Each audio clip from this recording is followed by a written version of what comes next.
Buenas pessoal, aqui professor Igor Castellano da Silva. Bom dia, boa tarde, boa noite, dependendo do horário que vocês estiverem assistindo. Eu venho trazer, como prometido, um vídeo, uma videoaula de amparo a estudos à distância, especificamente aqui para a disciplina de Teoria de Relações Internacionais C, nesse contexto de reclusão e quarentena que a gente está vivendo frente à expansão do novo coronavírus aqui no Brasil. Então, caso alguém não consiga, por alguma questão pessoal ou profissional, ou uma questão de saúde, participar das aulas, essa pessoa não vai ser prejudicada. Vamos iniciar, portanto, essa atividade que eu vou passar para vocês, a videoaula, e que vai orientar um pouco dos trabalhos que vocês podem desenvolver à distância. Vou iniciar então as atividades aqui. Eu tenho um PowerPoint, os slides que eu preparei. Vou então mudar aqui para o PowerPoint. Especificamente então a nossa atividade aqui vai tentar organizar e orientar vocês muito mais como tentativa de competências técnicas para processar os estudos, para que vocês consigam ter condições de apresentar os seminários em grupo vinculados a teorias, subcorrentes teóricas de programas de pesquisa científica, como vocês viram lá no plano de ensino. Então tem realismo e aí dentro do realismo as suas subcorrentes, né? Liberalismo, dentro do liberalismo as suas subcorrentes, e teorias críticas da hegemonia e aí as suas subcorrentes também. Então, para que vocês consigam preparar um bom seminário, desde já adiantando as leituras, se possível, eu vou fazer uma introdução aqui e que creio que irá ajudá-los. Tá? A primeira parte dessa introdução vai tratar do progresso teórico em relações internacionais e o apelo que a gente tem crescentemente na área a o uso de metateorias para avaliar e orientar a aplicação de teorias na área. Também nós vamos partir para um desses tipos, de ferramentas de análise teórica, que é a análise lacatosiana, proposta pelo filósofo da ciência Henri Lakatos.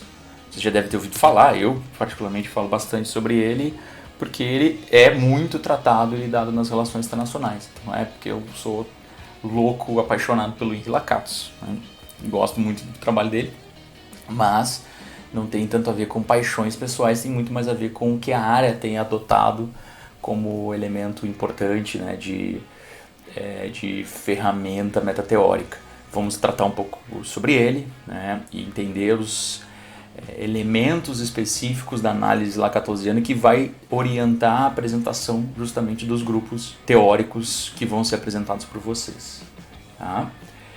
Outra questão são os exemplos de aplicação em teorias conhecidas. Vou dar 2 exemplos específicos que pode ajudar vocês a pensar como aplicar no próprio trabalho de vocês especificamente. Tá? E por fim eu vou tentar orientar um pouco as tarefas atuais.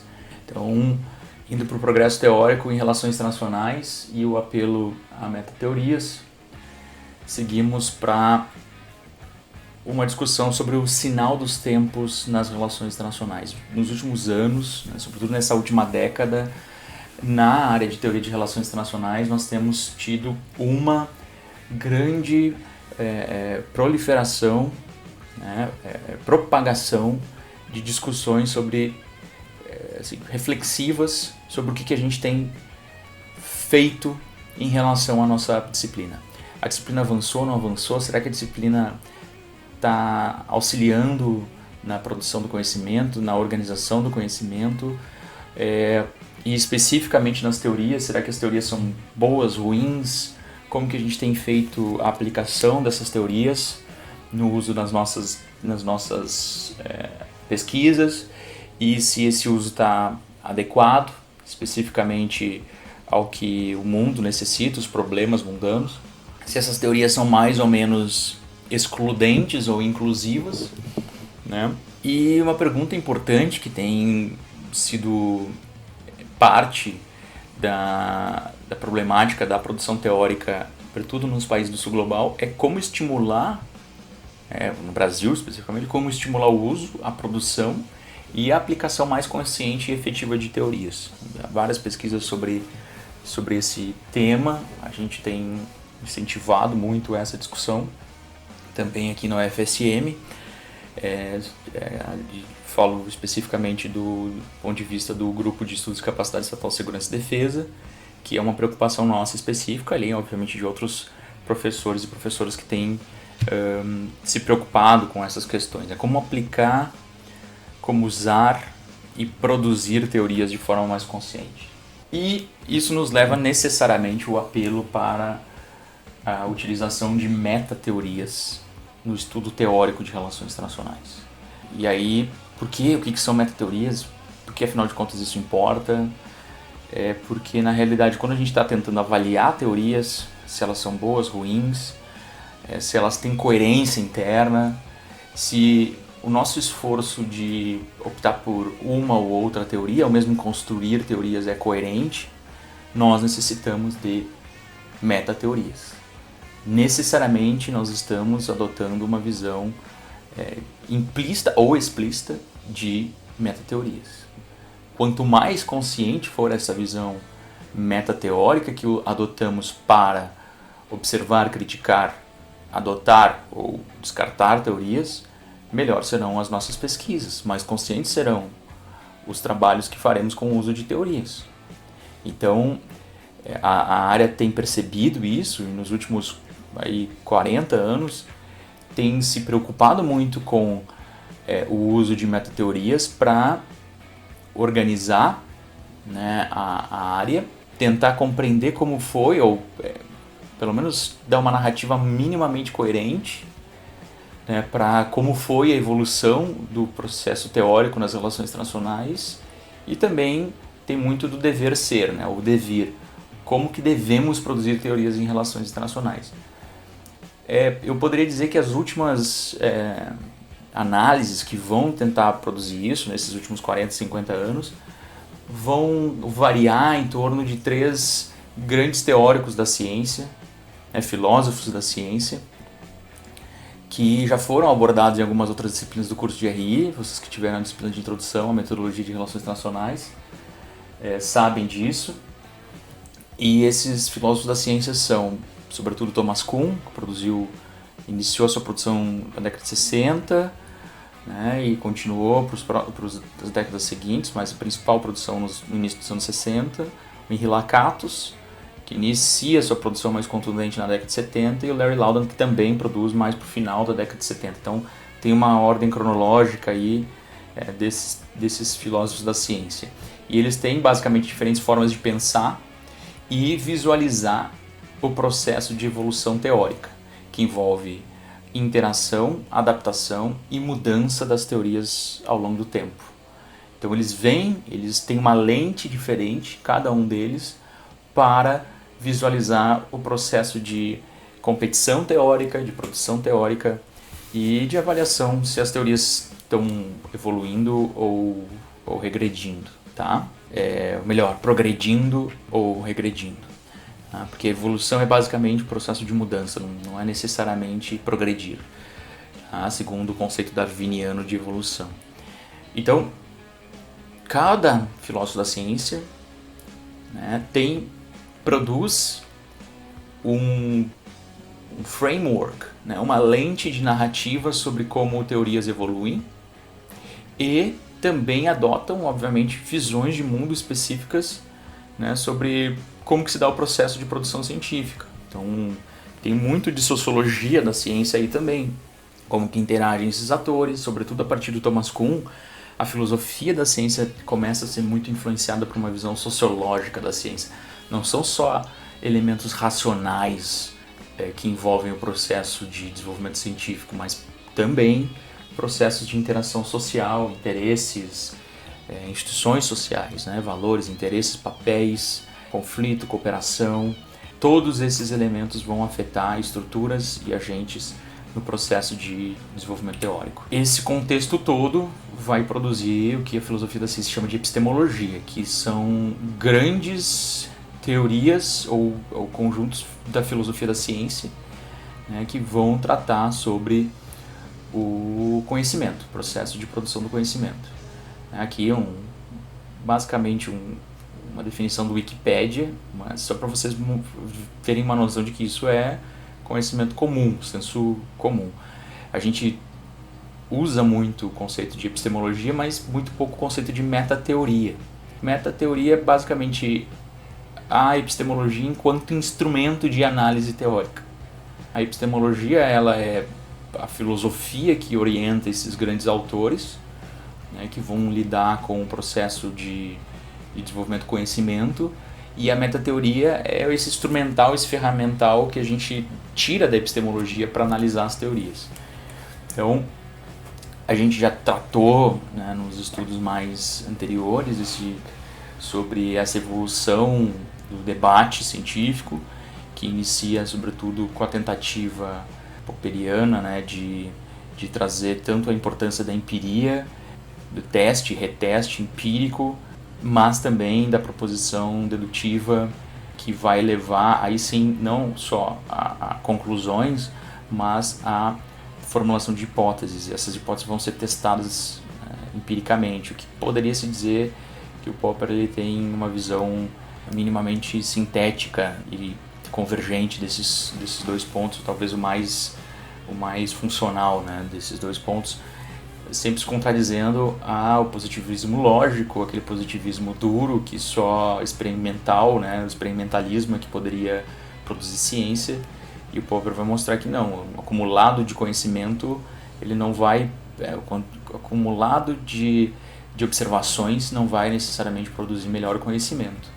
Na realidade, a tentativa de organizar as observações orientadas por um conhecimento designado por hipóteses, né, por teorias, por visões de mundo precedentes, é que vai nos produzir melhor conhecimento, o conhecimento possível. Tem uma visão muito mais realista, e aí surge aí o realismo científico, basicamente, né? O realismo hipotético, nesse momento. O Thomas Kuhn vai contradizer, como a gente já tinha visto em outros momentos, né, essa visão muito racionalista assim, dos processos popperianos, embora ele concorde com a ideia de que você não tem como exigir da ciência que ela compreenda o mundo na sua totalidade, né, por acumulados de observações. Mas ele também vai dizer o Kuhn que ele vai inaugurar um outro momento, que é a ideia de que teorias elas não se organizam de forma fluida e pesquisadores estão produzindo, testando, descartando hipóteses a todo momento. Não, pesquisadores são muito reticentes em abrir mão das suas hipóteses, e eles produzem hipóteses que se protegem e vão constituindo grupos teóricos, conjuntos teóricos, que são não somente científicos, mas sobretudo sociais, né? Redes sociais, que vão trabalhar em prol da manutenção desta visão teórica, que é também ideológica, que também é uma visão de mundo, ontológica. Então essa perspectiva kuhniana, ela é uma perspectiva muito crítica, né, da ciência, e vai mostrar que a ciência ela só muda efetivamente quando você tem choque de paradigmas que vão trazer revoluções científicas. Do contrário, a ciência ela é muito obediente ao paradigma estabelecido e essencialmente produz o que ele chama de ciência normal, uma ciência que usa ferramentas metodológicas, pressupostos básicos dos paradigmas e serve apenas para testar e aprofundar técnicas, né, específicas que estão submetidas à necessidade desses paradigmas. Então, uma visão muito sociológica com uma visão muito racionalista, digamos, né, do Popper. E aí depois nós temos uma visão que vai também ser muito sintética em relação a Popper e Kuhn, que vão adotar a ideia de grupos, conjuntos teóricos, mas cuja estrutura não está necessariamente vinculada apenas a debates, disputas sociais, né, e políticas dentro da ciência ou entre cientistas, mas também há elementos importantes, né, do que o Joseph Lapide chamaria, digamos assim, de paradigmatismos, né, que seriam aqueles elementos de pressupostos, visões de mundo dentro das teorias, mas também um bocado de coisas testáveis dentro das teorias. E as teorias servem sim para resolver tanto problemas teóricos, tanto problemas empíricos e problemas do mundo. Então esses dois autores vão lidar um pouco com essa visão mais convergente de Popper e Kuhn, né? Vão aceitar tanto o elemento da racionalidade na ciência e, ao mesmo tempo, aceitar a ideia de que os conjuntos teóricos eles não são formados apenas por visões do que é certo ou errado do ponto de vista de testes e retestes científicos, né? Há grande elemento de visão pessoal, de ontologia e ideologia que ligam cientistas. Então isso é muito interessante. Se vocês forem ver, desde os anos 60 a gente não tem mais na discussão epistemológica uma ideia de que a ciência não envolve ideologia, não envolve ontologia. Na realidade, toda essa visão que começa a surgir em certos momentos de que devemos tirar a ideologia da ciência, devemos afastar as visões de mundo das observações científicas ou das atividades de ensino, de pesquisa, né, de extensão, é absolutamente incoerente com o processo de desenvolvimento da filosofia da ciência e com os achados nos últimos anos, né, as metateorias e epistemologias que surgem dizendo o seguinte: olha, é impossível, somos seres humanos e os seres humanos se alinham, né, alinham e desalinham não só por elementos racionais, mas sobretudo por elementos de escolha socialmente informada. Né? Ideologias, ideias, valores, símbolos, todos esses elementos também afetam o fenômeno científico, assim como qualquer outro fenômeno social. Então, o que nos importa aqui, para parar de divagar, é a ideia de que, a partir do Thomas Kuhn, nós temos filosofias da ciência que vão lidar muito mais com grupos, conjuntos teóricos, do que com teorias individuais. Hipóteses que compõem uma teoria específica, a teoria einsteiniana, né? Teoria geral da relatividade.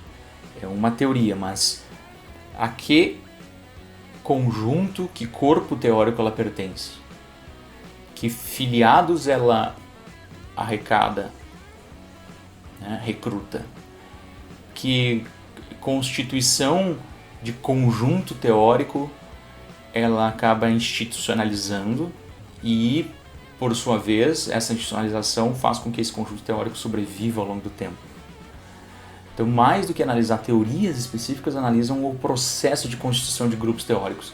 Isso é muito importante.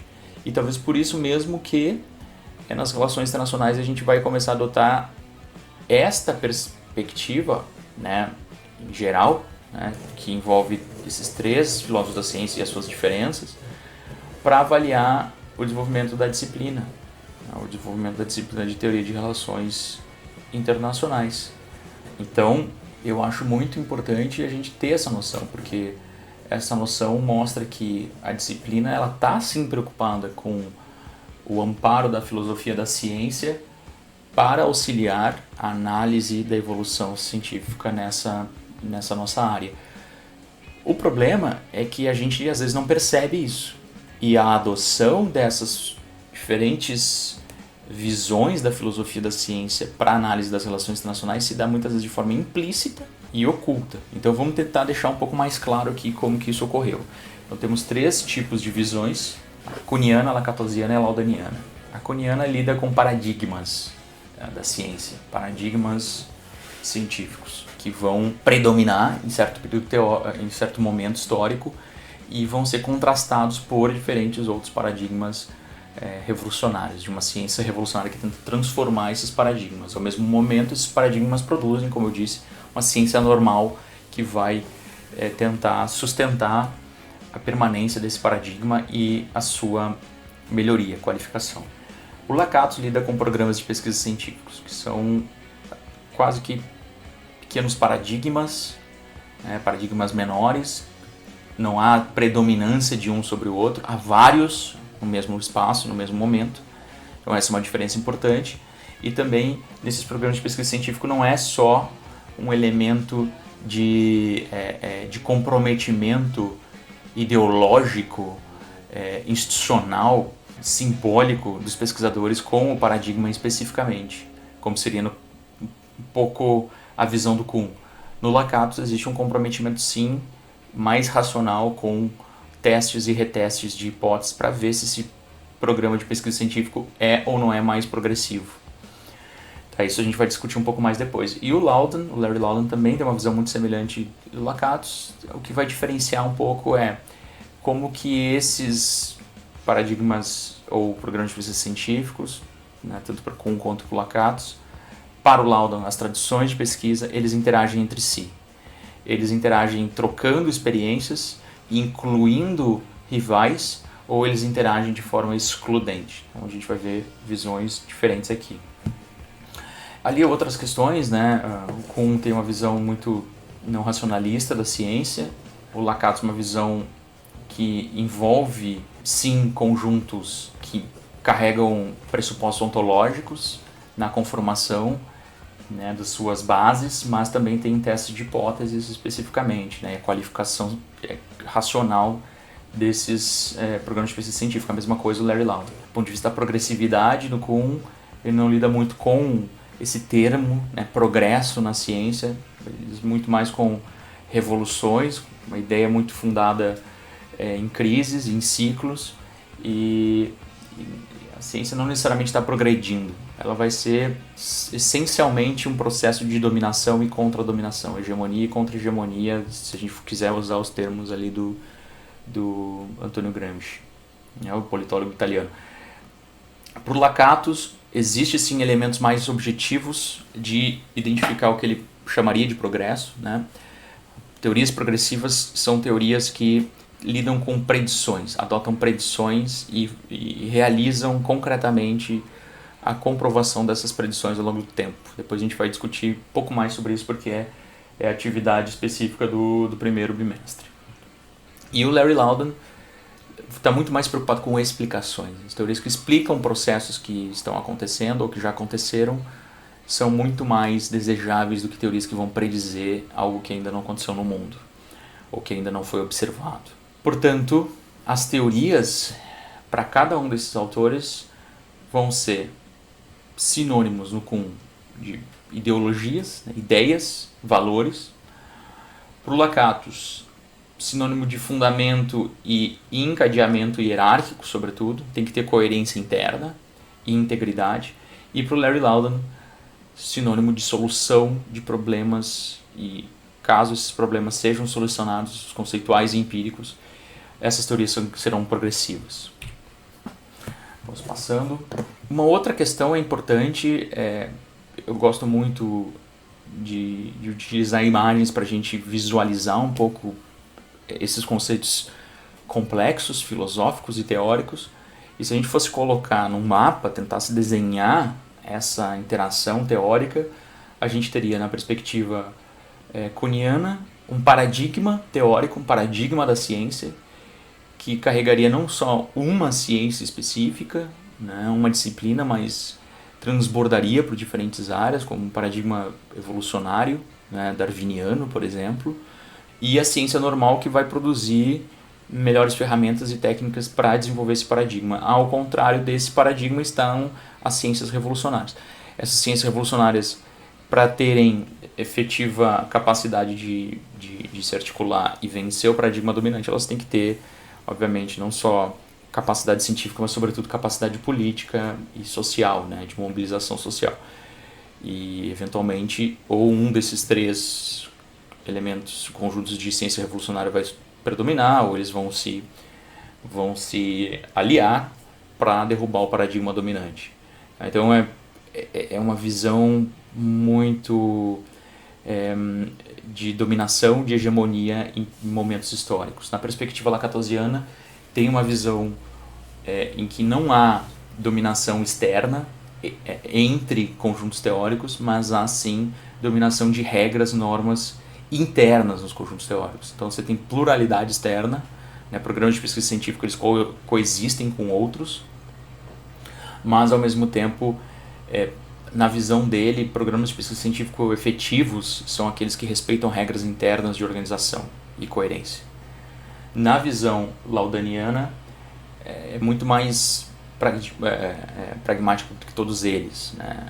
Tem uma visão muito pluralista, tal qual a lactosiana, mas esses programas, essas tradições de pesquisa, elas são tradições que podem se misturar, interseccionar, caso seja necessário, para um objetivo pragmático, que é o objetivo de resolver, solucionar problemas teóricos / conceituais e empíricos.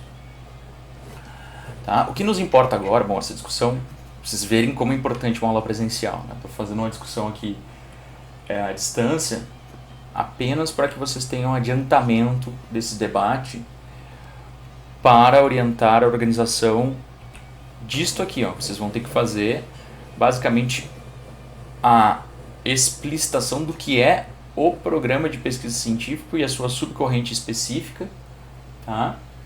Que estaria... Opa, deixa eu ver se eu consigo utilizar uma ferramenta aqui. Então aqui a gente teria, dentro de cada programa de pesquisa científico, né, subcorrentes que teriam que respeitar o núcleo duro do programa de pesquisa científico. Tá? E é isso que vocês têm a responsabilidade de desenvolver.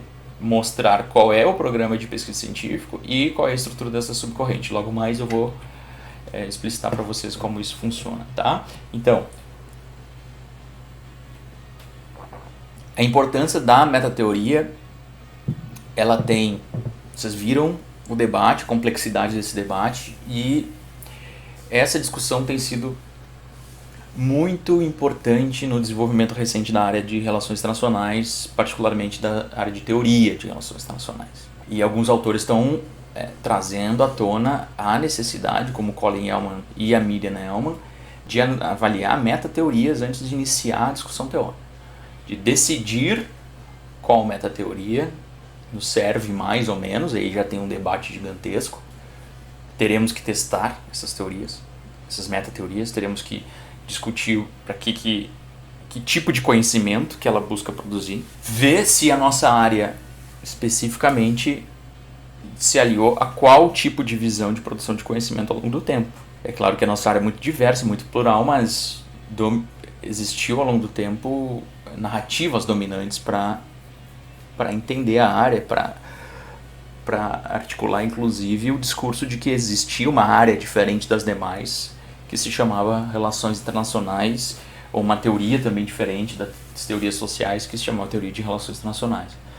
Então isso foi feito a partir de uma visão metateórica específica. As metateorias nos ajudam a identificar quando uma teoria está melhor ou pior que a outra, quando ela deve ou não substituir. Isso é uma visão bem lactosiana, né? Positivista nesse ponto de vista, assim como se fosse realmente possível descartar por completo. Ele sabe, obviamente, esses autores no livro, vocês vão ver que eles entendem que não dá para descartar por completo, mas tem ali no fundo uma visão de que deveria ser descartado. Mas ok. E é como que a gente sabe se um grupo de teoria é superior que o outro, ou se ele está desenvolvendo a evolução teórica, está desenvolvendo teoria de acordo com os pressupostos mais adequados das metateorias que a gente escolhe. Então a gente tem que avaliar a teoria de relações internacionais por meio de metateorias. E isso tem sido feito nas relações internacionais até agora, nos últimos anos. A aplicação dessas visões metateóricas para narrar a evolução das teorias e a forma de fazer teorias na disciplina. E o que mais choca, né, pasma, pelo menos a mim, que sou nerd de teorias, eu gosto muito de filosofia, é interessante que isso também se reflete nas teorias que a gente desenvolve. Todas as teorias têm pressupostos. Então, se isso é tão parte da organização da área, se diferentes autores estão sim se preocupando com isso, por que será que vários manuais de teoria de relações internacionais, sobretudo no Brasil, simplesmente ignoram a existência desse debate metateórico? Então existe uma omissão muito importante, muito notável em manuais, sobretudo no Brasil, mas também manuais europeus e norte-americanos, deste debate metateórico sobre o que é teoria de relações internacionais, como evoluiu, como se desenvolveu ao longo do tempo. Isso não está muito claro para mim, né, a razão dessa omissão. Se é simplesmente porque ignoram, do ponto de vista de desconhecem, ou não tiveram acesso a esse debate, ou interessadamente, né, se exclui. Olha, então, o que foi feito até agora nas relações internacionais? Eu tentei colocar a ideia de que nas últimas décadas, desde os anos 80, né, que é quando, dizer assim, a teoria de relações internacionais realmente se emancipou enquanto uma disciplina própria, com programas próprios, né, de teoria de relações internacionais. Já estávamos na segunda ou terceira geração de desenvolvimento teórico, então naquele momento já se fazia uma tentativa de reflexão de, assim, o que estamos fazendo em termos de teoria, o que fizemos até hoje. E aí, esses autores específicos ali, o Joseph Lapid e o Robert Cohen, eles já no final dos anos 80 começaram a adotar uma visão kuhniana, que era talvez a mais difundida, né, metateoria de suporte, para interpretar a área a partir dessa narrativa de debates interparadigmáticos, ou seja, a disciplina de relações internacionais evoluiu, e evoluiu bem, né, na visão deles, a partir de um debate interparadigmático, em que você tinha disputa entre paradigmas, uma certa predominância de um em relação ao outro. Isso não está muito claro na visão deles, mas sobretudo nesses últimos anos o Lapid deixa isso mais claro, né? A visão pós-positivista nas relações internacionais, ele lidando claramente o positivismo nem tanto como o positivismo lato, né? O positivismo genérico que a gente trata nas nossas falas, tudo que parece ser cartesiano a gente acaba chamando de positivista, ou racionalista a gente acaba chamando de positivista. Mas ele está tratando aqui daquele positivismo lógico, né, do século XIX, sobretudo. E esse positivismo lógico já não está presente nas relações internacionais há muito tempo. É uma disciplina que não adota mais esses preceitos do positivismo lógico, nunca adotou, parece.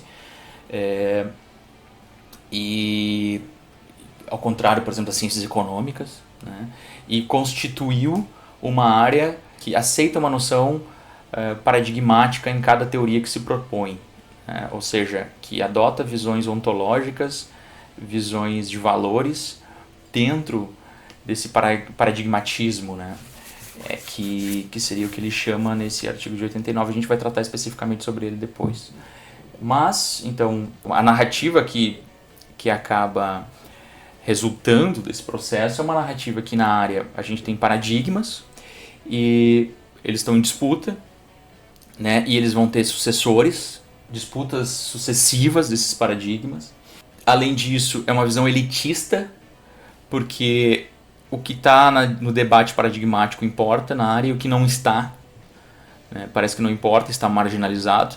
Na visão kuhniana isso é uma crítica, obviamente, às ciências dominantes que marginalizam as demais, mas aqui acabou sendo utilizado a favor daqueles que estão produzindo, né, na ciência dominante. Então, nos anos 80, ali, o Robert Cohen, o que importava era ser realista ou neonacionalista, né, neorrealista ou neonacionalista.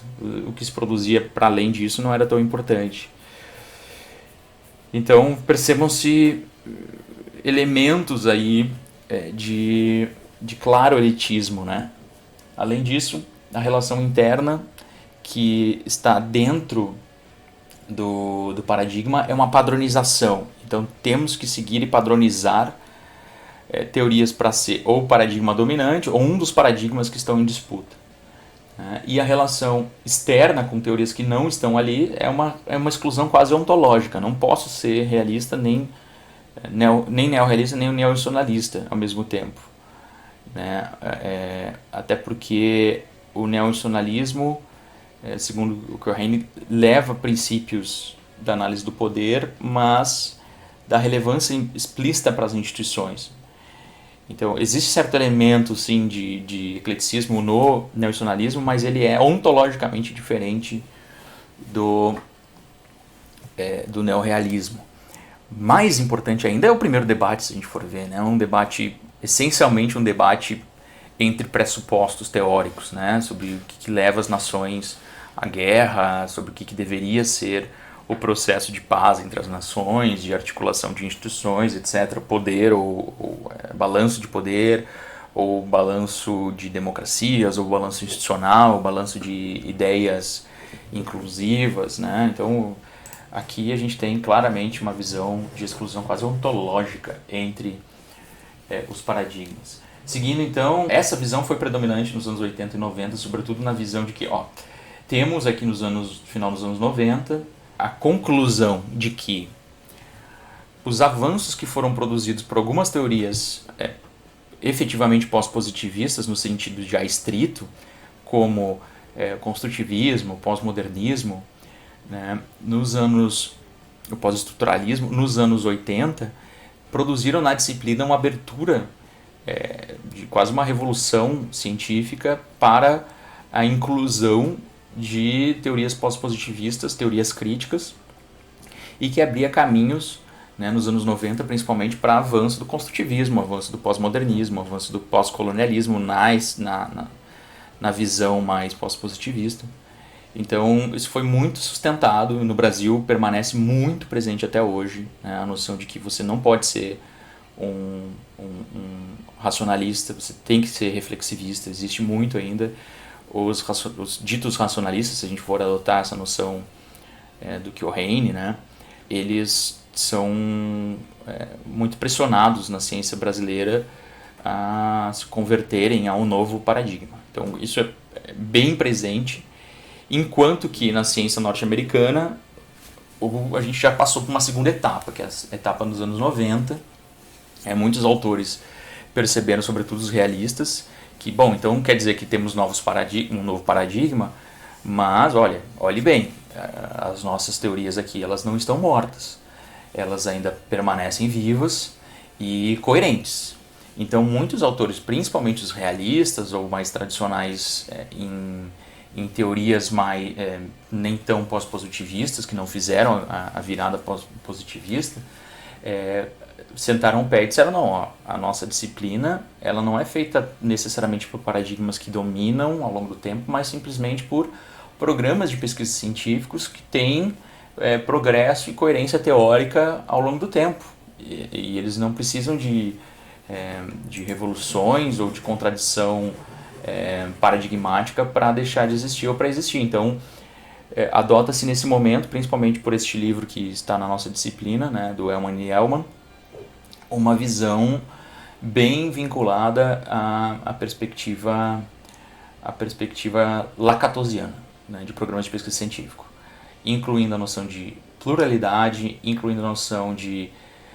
então você tem muitos programas de pesquisa científica convivendo, né, coexistindo ao longo do tempo. Não há necessariamente o objetivo de um predominar em relação ao outro. E também esses programas eles têm que basicamente garantir a sua própria sobrevivência. Não é uma revolução externa que vai fazer com que esse programa deixe de existir, mas principalmente a falta de coerência interna. Eventualmente um programa ele morre pela incoerência interna e pela sua dissolução e o ecletismo. Então aqui temos uma visão de que, existem vários programas, mas eles têm que ser coerentes internamente e eles têm que ter fronteiras claras entre si. E é aí que a gente vai começar a ter na teoria de relações internacionais um momento do ressurgimento do realismo, com o realismo neoclássico, né, de teorias anteriores institucionalistas, por exemplo, ou liberais com a paz democrática. A gente vai ter o ressurgimento de várias teorias que pareciam ser tradicionais, né, do institucionalismo com a teoria dos regimes, né, que se tornam renovadas com uma narrativa metateórica que dá valor a programas de pesquisa científica que estão eventualmente fora do que poderia se chamar de novo paradigma, né, da disciplina, que seria o paradigma pós-positivista. Então, já temos aqui uma visão diferente e que também, na prática, possibilitou o ressurgimento de alguns conjuntos teóricos importantes, de alguns grupos teóricos importantes, como o próprio realismo nos dias atuais, o construtivismo de maneira diversa e plural, mas outras teorias também, como a da transição hegemônica, teorias da hegemonia, e outras teorias vinculadas ao liberalismo. Então, eu queria mostrar para vocês justamente, ó, eu ainda não tinha mostrado isso, mas queria só deixar na janela 3 aqui, ó. São os textos que a gente está lidando na nossa disciplina, né, e que vocês podem acompanhar nas leituras de vocês aí em casa a organização deles. O primeiro, né, Cohen, International Institutions to Approaches, que é uma concretização de um discurso que ele fez como presidente da International Studies Association, né, um discurso de 88, e que ele trata essa noção meio do choque paradigmático do reflexivismo e racionalismo, né. Aqui uma visão, uma discussão também correlata do Joseph Lapid, né, o terceiro debate, a noção de terceiro debate surge aqui, né, e os prospectos de uma era pós-positivista. Então, aqui trazendo essa noção de positivismo muito lato sensu, assim, não é tão estrito senso. Poderia se dizer que pelo texto do Lapid quase ninguém seria positivista nas relações internacionais nos dias atuais. Portanto, ele está dizendo, bom, é uma nova era, um novo paradigma nas relações internacionais muito vinculado a essa noção kuhniana. E aí, já nos anos 2000, Elman e Elman, o casal Elman, Pauline Elman e Miriam Elman, que vão trazer, além de outros tantos textos, o Vasquez tem texto, a gente tem livros em diversos países sendo organizados a partir dessa noção de progresso, né, sendo orientada pela noção lacatosiana de ciência. Então, aplicando Lakatos, lições de Lakatos, várias reflexões a partir da metateoria lacatosiana para pensar as relações internacionais, e também algumas críticas frente ao Lakatos, que abre espaço também nesse livro já para uma outra visão que começa a surgir aqui a partir dos anos 2000 e 2010, já nesse momento, com os textos do Elman, essa discussão já está surgindo ali, que é uma ideia assim, bom, será que a gente consegue realmente encaixar o que foi produzido na teoria de relações internacionais dentro daquela caixinha fechada de programas de pesquisa científica que o Lakatos está falando? É uma pergunta bem importante que esses autores, inclusive nesse livro, já estão fazendo lá no final, nessa última parte.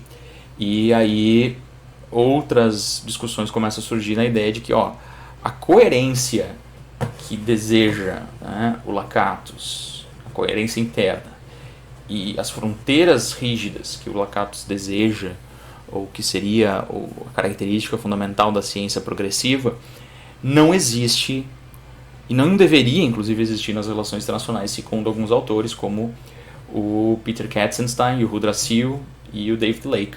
Começam a produzir mais direcionado nessa ideia de fim dos ismos, fim dos programas de pesquisa científico e a possibilidade de não só você ter pluralidade na ciência das relações internacionais, mas que essas teorias sejam nem tão rígidas internamente, que elas estejam muito mais abertas do ponto de vista da sua evolução à necessidade de resolver problemas teóricos e empíricos do mundo, do momento, e também que nessa tentativa, nesse intuito, elas tenham a possibilidade, como segundo eles se observou na história das relações internacionais, para a inclusão de diferentes teorias, a integração de diferentes teorias do ponto de vista eclético, assim, né? A combinação de teorias de forma coerente, de forma estrategicamente organizada. Então eles vão tentar recuperar a metateoria do Larry Loudon para justificar essa escolha.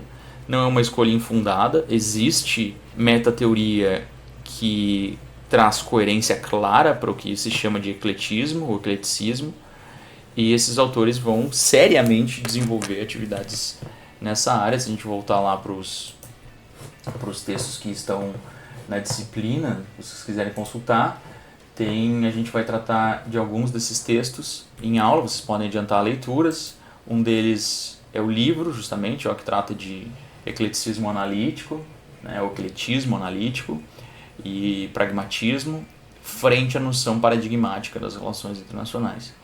Então, a também exemplos, né, estudos de guerra e paz, estudos de política de EPI, né, de economia política global, economia política internacional, estudos de governança, de formas que foram utilizadas para adotar um certo ecletismo nas relações internacionais coerente com metateoria, né, com rigor acadêmico.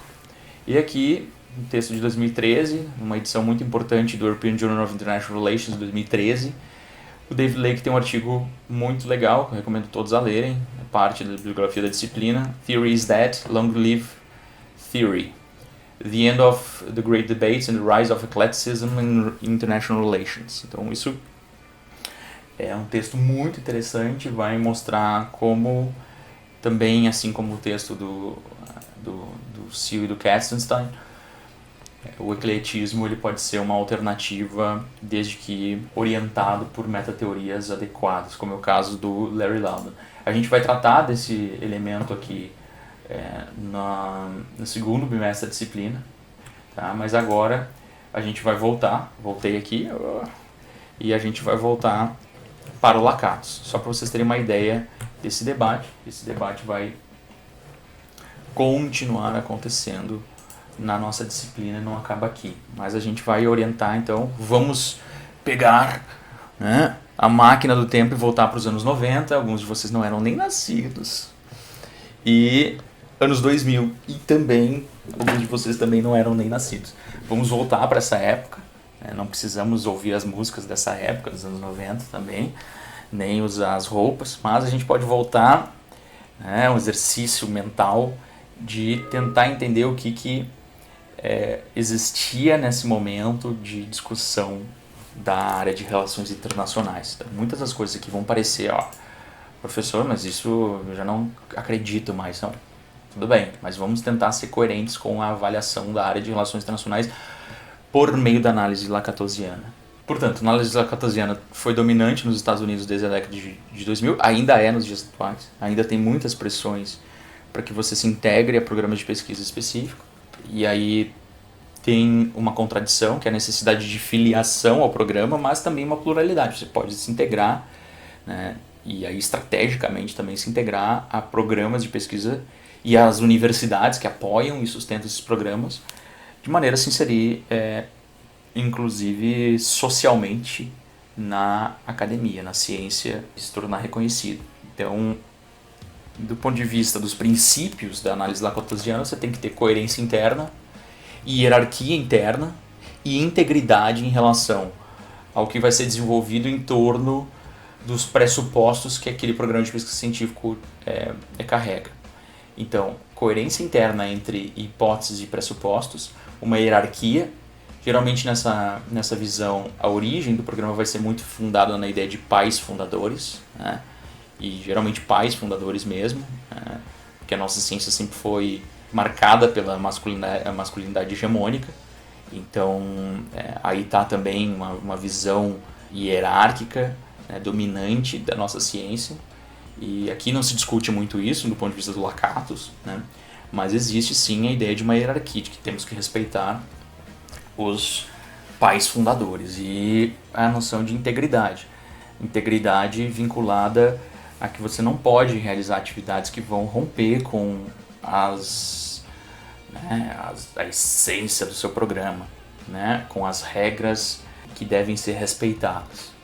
Voltando lá naquele quadrinho, a gente vai para esse ponto, né? Necessidade de coerência, pluralidade e exclusão teórica, né? O vermelhinho ali. E para entender o Lakatos, vocês leiam, por favor, sobretudo o capítulo 1 do livro do Ellman e o texto de 1978 do Lakatos. Tem alguns outros textos complementares que vão ajudar, né? Tem alguns textos de professores da URGS, da Federal do Rio Grande do Sul, que ajudam muito a resumir o Lakatos, mas fundamentalmente o Lakatos tem estruturalmente nos programas de pesquisa científica essa proposta. Então, o programa de pesquisa científica ele tem núcleo duro e cinturão protetor de hipóteses auxiliares. Tá? Acho horrível essa noção de cinturão protetor, tira o cinturão protetor e lida com hipóteses auxiliares. A ideia do cinturão protetor é que é só para lembrar que tem que ter integridade e que eles estão protegendo o núcleo duro. Tá? As hipóteses auxiliares elas também podem estar organizadas em subcorrentes ali, porque elas podem ter coerência entre si e incoerência com as rivais dentro do próprio programa. Elas só não podem ter incoerência com o núcleo duro. Tá? Mas as hipóteses auxiliares podem estar incoerentes entre si, como já vou mostrar. O núcleo duro ele é fundado na ideia de premissas fundamentais do programa de pesquisa e, por convenção, esse núcleo duro não é submetido à refutação. Ele tem que ser respeitado, ponto. No caso do realismo, o núcleo duro do realismo aqui, que mais nos importa, é um dos principais. A gente poderia botar a anarquia, a estrutura profunda predominante do sistema internacional. Os estados são os principais atores do sistema internacional, os estados são guiados pela busca, são preocupados essencialmente com o seu poder, e assim por diante. Não vou falar aqui porque o grupo de realismo também vai ter que trabalhar. Obviamente eu também vou dar uma aula específica sobre realismo, mas aqui não temos mais tempo. Cinturão protetor de hipóteses auxiliares, ele vai ser hipótese, percebam que aquela afirmativa anterior ela não é testada, né? Não é submetida à refutação. Ela é basicamente uma premissa. Então, os estados são os principais atores do sistema internacional. Tá, posso testar, posso não testar, mas nunca vai ser efetivamente falseado, ou as condições de falseamento são muito abstratas, né? Muito improváveis de existirem. Então, o cinturão protetor de hipóteses auxiliares é o elemento mais racional e testável dessa metateoria lacatosiana. São proposições que são testadas, ajustadas e reajustadas frente a novas evidências, certo? No caso, por exemplo, do realismo, a gente poderia ter subgrupos, subcorrentes teóricas, como o realismo defensivo, né, que vai dizer que os estados, nesta preocupação com o poder, ele vai buscar a maximização de sua segurança, da sua proteção, agir apenas frente a ameaças. E o realismo ofensivo, uma noção oposta, que nesta preocupação com o poder, os estados vão tentar maximizar o seu poder, porque é a única forma de agir frente às incertezas e o medo que o sistema lhes constrange. Então, visões diferentes, mas nenhuma contradiz a noção fundamental de que estados se preocupam com o poder. Tá? Essencialmente com o poder. Então, essas hipóteses vão ser testadas, essas hipóteses vão ser aplicadas em estudos específicos e vão formar subcorrentes teóricas que são relativamente concorrentes entre si, entretanto compartilham um núcleo duro e não dão um braço a torcer, elas não deixam de ser realistas. Nunca vai dizer deixar de ser realista, não vai dizer que não é mais realista. Vai aceitar os pressupostos do realismo, mas vai concorrer inclusive entre si, o que nos paradigmas, na noção de paradigma, isso não fica muito claro. Porque parece que o paradigma ele é tudo que é dentro do paradigma é ciência normal e não há disputa. Então aqui a disputa interna fica bem importante, embora sempre submetida à hierarquia. Além dos componentes estruturais, há regras. As regras são a coisa mais simples possível. Então assim, qual é a regra relativa ao núcleo duro? É não romper com o núcleo duro. Então, se você quer produzir dentro de uma noção de programa de pesquisa científico, não rompa com o núcleo duro. Portanto, a heurística, a ideia do que você deve fazer, as regras que você deve desenvolver, ela vai ser negativa em relação ao núcleo duro, ou seja, vai proibir que você tente contradizer as premissas do hardcore, né, para não romper com o programa de pesquisa, não fugir do programa de pesquisa. A ideia que o Lakatos até implicitamente está colocando aqui é que quanto mais organizado e mudanças dentro do programa seria melhor. Então, você não romper com o núcleo duro parece ser uma dos guias de ação mais presentes na ideia do Lakatos, tá? E não tentar refutar o núcleo duro, ou seja, proíbe que você refute o núcleo duro ou que não vá para outro programa de pesquisa. E a heurística positiva tem a ver com o cinturão protetor de hipóteses auxiliares, que são as ideias e sugestões para você incrementar essas hipóteses, as explicações, tá? Então, você poderia dizer assim, na heurística negativa do realismo.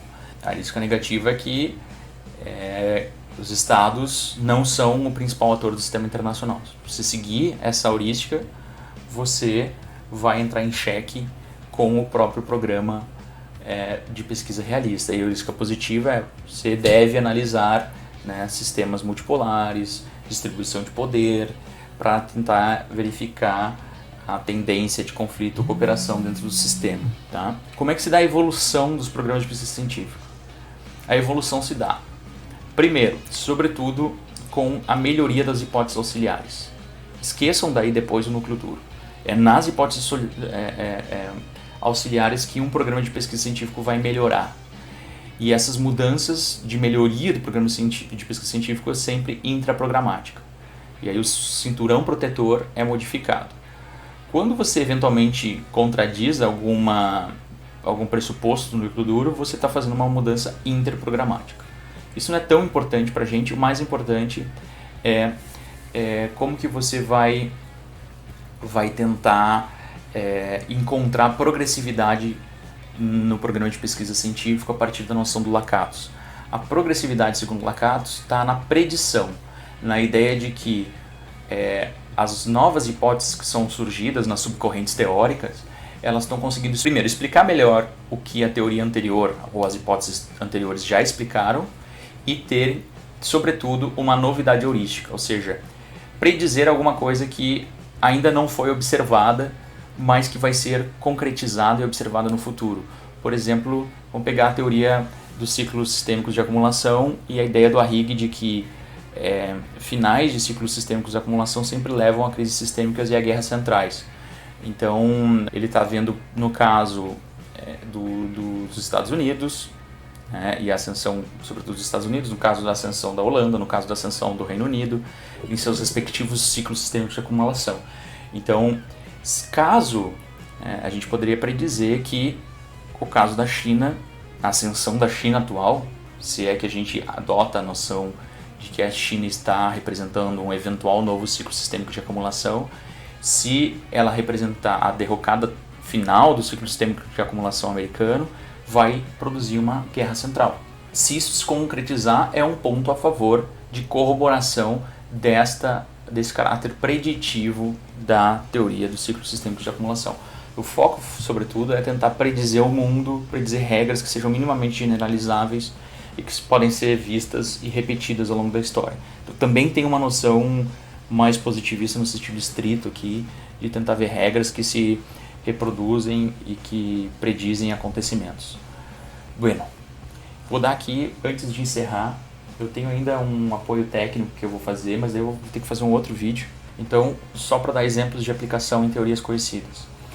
Então, temos aqui, deem uma olhada, podem dar um pause aqui no vídeo também, um exemplo específico que foi feito por esse texto do Érico Duarte e do Fábio Mendes, se não me engano, que saiu na Revista Brasileira de Estudos de Defesa, se eu não estou enganado. Tá? Depois eu ponho a fonte específica, mas que vai tratar dos usos estratégicos enquanto um programa de pesquisa científico na visão lacatosiana, que tem o seu núcleo duro, e que tem hipóteses que estão dentro desses subconjuntos específicos que aparecem aqui.